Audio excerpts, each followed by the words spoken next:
This is the Bryan Hyde Show. Well, hello there, and welcome to the show.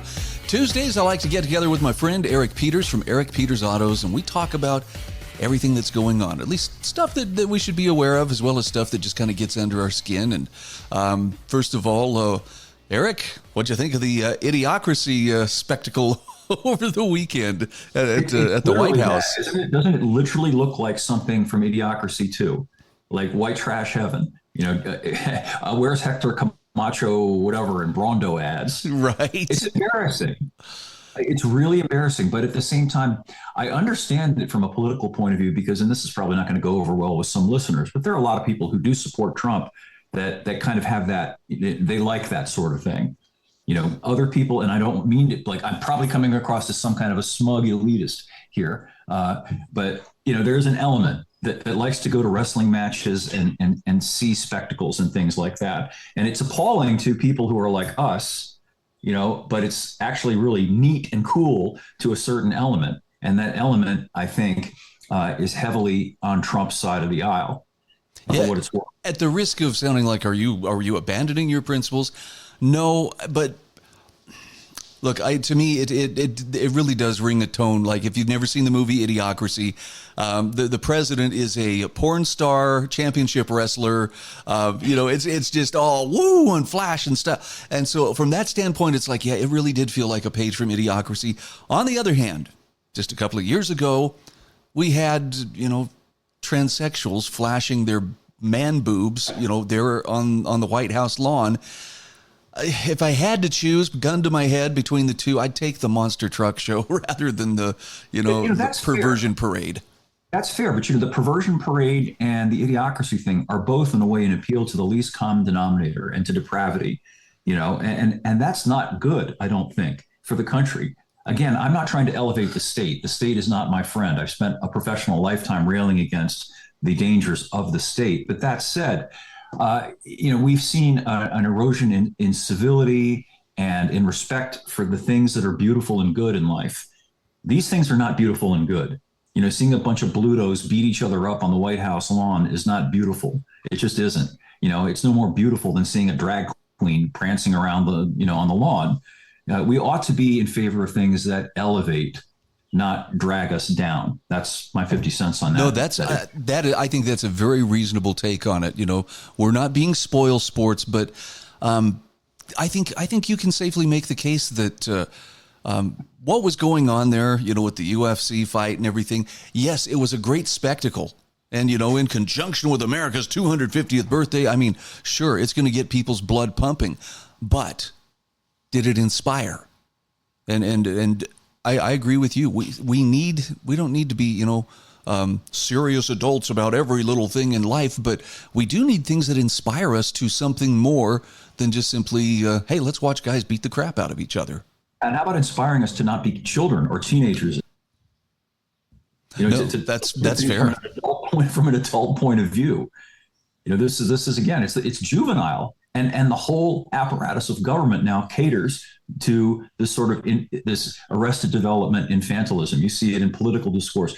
You're running for office now, and you know that, you know, making a cogent, rational argument is fairly difficult when you're dealing with soundbite emotionalism. And, you know, people just sort of feel things, and nobody wants to sit down and have what we're doing right now, which is an attempt to have a discussion. They just want to yell at each other. Well, and there's the other aspect too. You just touched on this.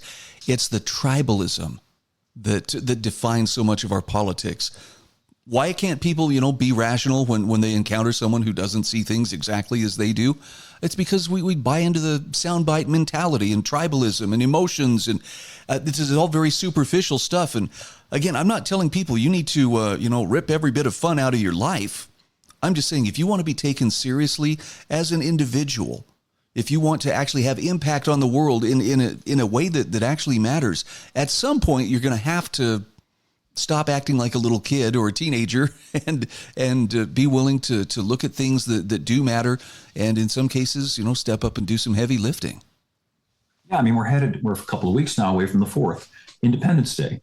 And it's interesting to go back in time and go back to the 18th century, go back to the era of the founding of the country, the Declaration of Independence and the Bill of Rights, and look at what people, and I'm not talking about the necessarily the elite people in society, the educated planter aristocracy and, the New England manufacturing elites. I'm talking about rank and file ordinary people.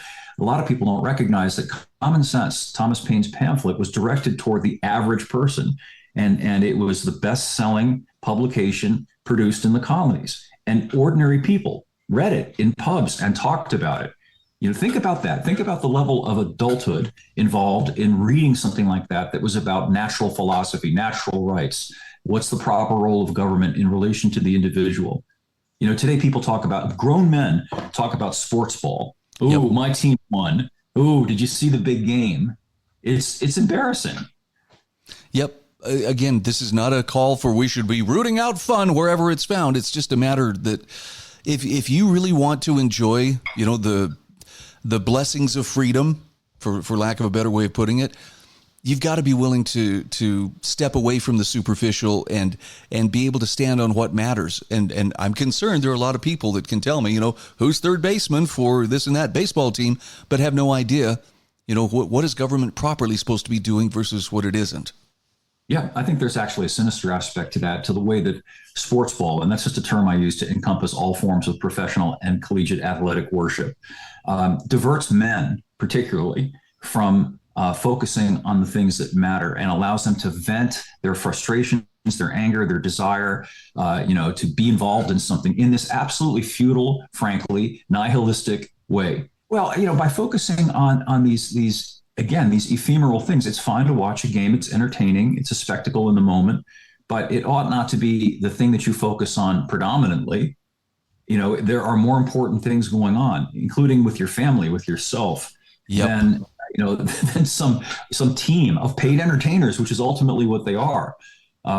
It's another one of these things. I believe it's a diversionary tactic. It's not helpful. It doesn't help to elevate. It doesn't help to educate. It doesn't do anything other than reinforce this sort of mindless tribalism that you talk about, when you're not even ironically a member of the tribe, other than in some very superficial sense. You wear a jersey, you're not a part of that team. You're not out on the field. You're not getting paid, and you think somehow you're associated with these paid entertainers, like their victory or their loss somehow involves you. It's silly.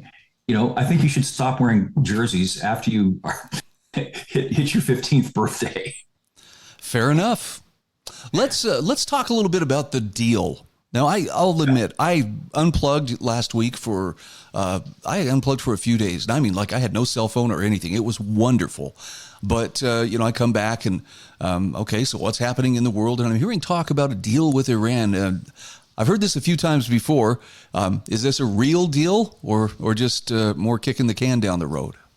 Well, I guess it seems to be sort of partially a deal, in that there has apparently been a deal between the United States government and some elements of the Iranian government.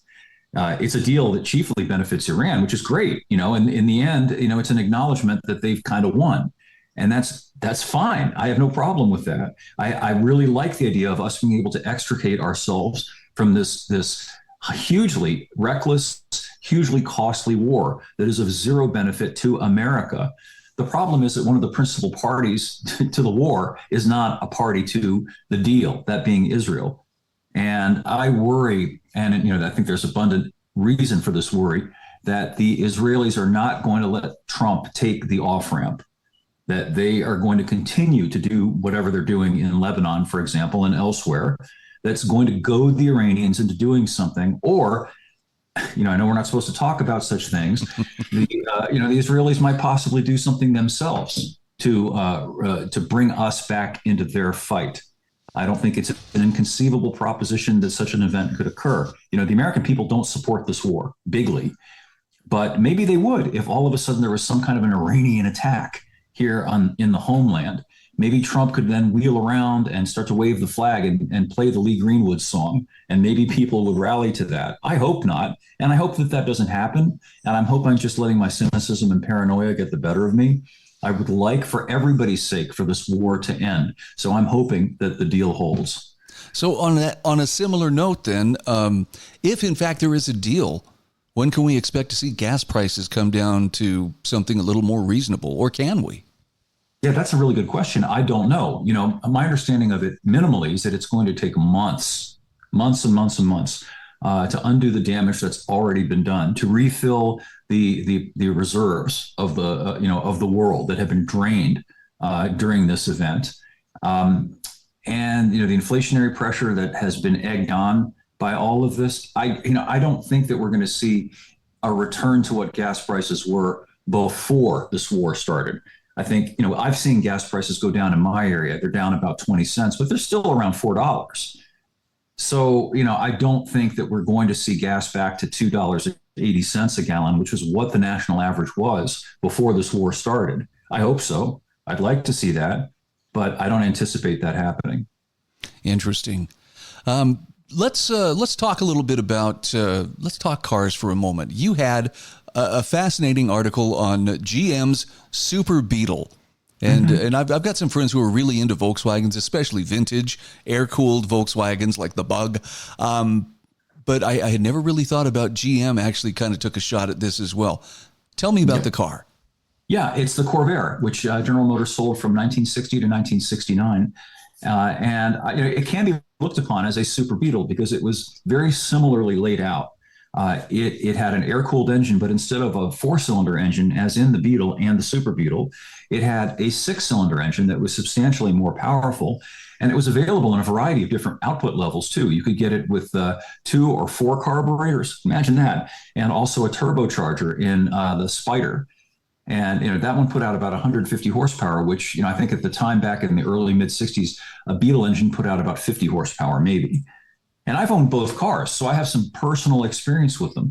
And I had a 74 Super Beetle, great car, enjoyed it immensely, but it was very underpowered, relative to the speed of traffic, especially up in DC where I used to work. I used to drive that thing, if you can imagine, on the DC Beltway. I also drove a 64 Corvair that I owned around the same time. The Corvair had no problem getting up to 70, 75 miles an hour and holding it. That was about the Beetle's top speed. It was difficult for the Beetle to go much faster than about 75 miles an hour. But the other big thing was that the Corvair had a really effective heater, fantastically effective heater, kept you nice and warm in the coldest of winter. The Bug's heater sort of maybe kept you a little bit warm if you wore a lot of clothes. I remember carrying around an old Exxon gas card, and I used to use it to scrape a hole in the windshield so I could see, because the defroster never really worked that well either. And then come summer, the other thing about the Corvair that was excellent was that it had a really good ventilation system. Both those cars, like all the cars of that era, had the wing vent windows that you could crack open to direct airflow from the outside into the car. The Corvair also had these under dash vents that you could open and close by manipulating these little levers. And you could close the wing vent windows, and then you could pull those things open, and you'd get this wonderful rush of air that kept you cool. It was kind of a poor man's air conditioning. So it was a really great car. The problem was it had really bad timing. It came along at roughly around the same time that Ford brought out the Mustang and this whole explosion of sporty, fun cars in the 60s. And they kind of eclipsed the Corvair. And the Corvair was also kind of an odd duck within the General Motors family. Most people at that time, if you can imagine the 60s and picture Don Draper in his hat, people going to, a Chevy dealer, what's that? An engine in the back, air-cooled? Just too weird for most Americans at the time. Volkswagens, on the other hand, catered to a very particular market of people who specifically wanted that rear-engined, air-cooled, kind of European type of small car. So they didn't have to sell it. They didn't have to really even market it. People came to a Volkswagen dealer because that's what they wanted. They wanted a Beetle. I think, though, if General Motors had brought that car out, the Corvair, in the early 70s, right around the time of the first energy crisis and the gas shortages and the gas price hikes, I think that thing would have done really well. It would have been the right car for the time. It was a cool, fun to drive, sporty little car that was affordable and got good gas mileage and was much more practical in a lot of ways than the Beetle. And what about maintenance? I'm assuming the simplicity probably worked in favor of those who would do their own maintenance. Oh, yeah, very much analogous to the Beetle. Now, a little bit more complicated because even the standard engine had 2 carburetors, and the Beetle, of course, had 1. And you had two more cylinders, which meant two more spark plugs, but fundamentally, very similar type of engine. No cooling system other than the airflow over the engine.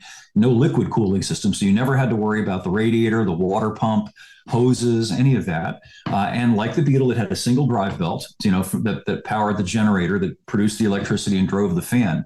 So, having owned both, I can tell you that both were very simple and inexpensive cars to maintain. But the Corvair had, a lot of these other advantages. It was a little bit larger than a Beetle. It was roomier than a Beetle. And Chevrolet also offered it in multiple body styles. You could get it as a two-door coupe. You could get it as a sedan. They even made a wagon. They also made little cab forward kind of little buses with the thing too. Whereas the Beetle was always a two-door, and if you've ever been inside the backseat of a Beetle, really difficult. I mean, it was a fine car for a single person, and in a pinch, you could, let your teenagers or your young friends climb in the back.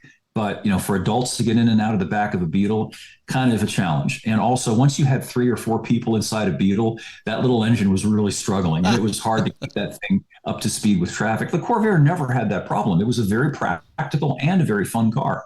So, there's a misapprehension that it was Ralph Nader, with his book about it being an unsafe at any speed car. But really, ultimately, it was just a victim of bad timing more than anything else. I actually had a friend whose older brother drove a Beetle. This was back in the mid-'70s. And his big brother was a big dude. I mean, well over 6 feet tall and just built like a mountain. And he and his friends, I guess, were out trying to spin cookies in a Beetle one day and ended up somehow flipping the car over, which was not a problem because they simply tipped it back on its wheels and drove it off.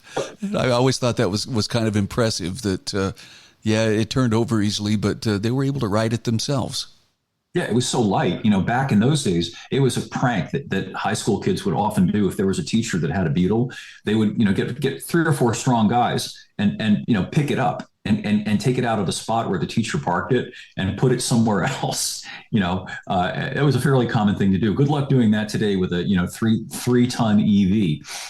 Not to mention with the ubiquitous surveillance going on today, someone is always watching somewhere, whether it be a flock camera or, in the cases of some vehicles, they have cameras themselves, Tesla, looking your direction. This is not a good age for the pranksters among us. No, it's not. It really is sucking the life and the fun out of everything, isn't it? It's just the creepy idea that you're constantly being watched. It gives us an insight into what it must be like to be in a prison, where there are guards and cameras and everybody's being watched all the time. The difference being we're not criminals. We never got convicted of a crime. And yet we find ourselves in this kind of vast open air prison where we're presumed to be guilty of something. And they're constantly watching us so that they can pin the tail on our donkey for whatever it is they want to get us for. It's terrible. I mean, I'm at the point of thinking that some sort of, mass civil disobedience or even maybe getting out some sawzalls might be the thing to do with regard to all these cameras that are being put up everywhere. It's interesting. Just in the last couple of weeks, I've actually written a couple of articles on the flock cameras and localities in the U.S. where, again, it's a private company that puts them up. But then they share the data, including the license plate reading and so forth, biometric data that those cameras can measure and monitor. They share it with the authorities. And so even when a city, I think it was there was a place in, I want to say in Pennsylvania, Pennsylvania or Ohio, that had said, we don't want these cameras in our city. And the cameras came down, but then went back up a week later, and nobody could explain why. Well, who put them back up? The city do it? Nope, wasn't the city. So, you have to wonder, is it more just a mechanism of control? Well, it's very, very clever. They figured out that the government is restricted by things like the Bill of Rights. There are things that it's not permitted to do under the Bill of Rights and the Constitution, but private companies are not bound by the same restrictions. So they've come up with a stratagem whereby a nominally so-called private corporation will do things that the government can't do, and then the government is able to partake of these public-private ventures. So now you've got a scenario with regard to these flock cameras and these automated license plate readers where cops, the government, have unlimited access to this. And without any warrant, without any probable cause, they can just go fishing. And some of it is extraordinarily creepy. If you follow the stuff that's going on, so that there have been instances of cops like looking up ex-girlfriends or women they want to date and finding where they're going, where they've been, keeping track of their movements. Really, really creepy stuff. For real, the sheriff where I live had to step down earlier this year because it was discovered that he had been accessing the flock camera data here locally to track where his wife was. And I'm talking hundreds of times checking up on her. He wasn't fired, but he was definitely forced to resign, and they had to appoint a new sheriff. And, I'm not trying to pile on him and say, yeah, well, he's a terrible person. I'm just saying human nature being what it is, it's more than most people are able to resist when they have access to that virtually unlimited information. Yeah, absolutely. And there are some out there, apologists, who will say, well, if you've got nothing to hide, you have nothing to fear. Yeah. That's a fatuous argument and a dangerous argument. These people, well, would you be comfortable having, essentially like in 1984, Orwell's book, would you be comfortable having a telescreen in your house, in every room in your house, that monitored everything that you said, everything that you did, and you knew that you were constantly being recorded in your own home, in your bedroom, in the bathroom at all times? Would you be okay with that? And of course they say no. No, most people don't want that. Well, why is it okay to do the same thing out of your own home, outside? No, for real. We're coming up on the end of the segment here. I did want to ask you one quick question. You had an article about the Dodge 400 and 53 miles per gallon, no hybrid required. Help me remember this car. Was this part of the Dodge K cars from the 80s? It was a nicer, more luxurious iteration of the Aries K car. And I use it just as an example to make a general point. You and I can remember this because we were around to remember it back then. There was an abundance of cars in the early 80s that got 40 miles per gallon or better. Some got 50. And interesting, they managed to do that without hybrid technology. How did they do that? Well, they did it because chiefly they were light. This is a really important thing. Modern cars have gotten about 500 pounds heavier on average, and chiefly the weight is the result of having to comply with all of the safety requirements that the federal government has issued over the past roughly 40 years. And that has dramatically reduced the fuel efficiency of vehicles today. And the only way to compensate for it is to do things like put a hybrid drivetrain in it. So now you have a car like the Toyota Prius, which advertises that it gets about 53 or 54 miles per gallon, which is only slightly better than the mileage that you could have gotten way back in the early 80s. I mean, think about that. 40 years of technological progress. All modern cars have electronic fuel injection, computer-controlled engine management. They have overdrive transmissions and all these other fuel-saving technologies, none of which were available in the early 80s. Most of those cars that got 40 plus miles per gallon had carburetors. They did not have overdrive transmissions, and they still managed to get roughly the same mileage that the best mileage cars get today. You can only imagine what we could have if you took a car like that and applied the fuel-saving technology that we have today, the fuel injection, the overdrive transmissions. There's no engineering or practical reason why we can't have cars that get 60 plus miles per gallon, except for the federal government chiefly. So making a great argument there for the free market. To step up instead of bureaucracy. I know. It would be really nice if we did have a free market. I sometimes get criticized for critiquing things like electric vehicles and other types of vehicles. I don't. I want there to be a market. Whatever you've got, put it out there. And if there is a market for it and people buy it, great. I'm all for choice and alternatives. But that's exactly what we're not permitted by the federal government. Plus, it attracts all the subsidy seekers. The people who are just, hey, can we get in on some of that taxpayer money? Right. Rent seeking. Right. That's the way to make money today. Unfortunately, it's not, value for value and free exchange, which is what ostensibly the free market is supposed to be about. Okay, folks, this is why I encourage you to follow Eric. Go to his website, ericpetersautos.com, and you'll find a lot of great food for thought there. Eric, great as always to visit with you. Have a great week, and we'll catch up again next week. You bet, Brian. Thank you. This is the Bryan Hyde Show.